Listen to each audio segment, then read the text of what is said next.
আজকে আমি আপনাদেরকে দেখাবো কিভাবে আপনারা লোগো তৈরি করবেন। তো সেটা করার জন্য আপনাদেরকে প্লে স্টোরে যেতে হবে।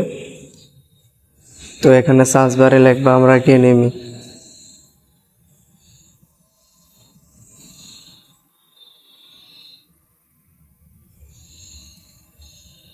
তাই ইনস্টল করবো, যেহেতু আমার ইনস্টল করা আছে আমি ওপেন ক্লিক করব। তারপর এখানে প্লাস আইকন, এটার উপর একটা ক্লিক করব, গ্যালারি এখানে একটা ক্লিক করব। তো গ্যালারি থেকে আপনি আপনার পছন্দের মতন ছবি নিয়ে নিতে পারেন।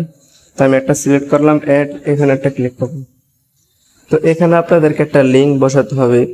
তো এই লিঙ্কটা আমার ভিডিও ডিসক্রিপশন বক্সে আমি দিয়ে দেব, সেখান থেকে আপনারা লিঙ্কটা কপি করে আপনারা বানাতে পারবেন। তারপর এখানে একটা ক্লিক করব।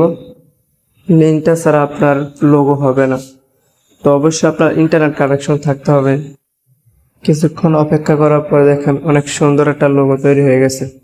তো এটা সেভ করার জন্য এটার উপর একটা ক্লিক করব, এখানে সেভ লেখা, এখানে একটা ক্লিক করব।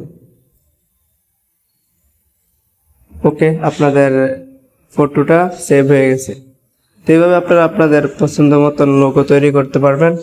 আজকের ভিডিওটি এই পর্যন্ত, দেখা হবে পরবর্তী কোনো ভিডিওতে। তো সবাই ভালো থাকবেন।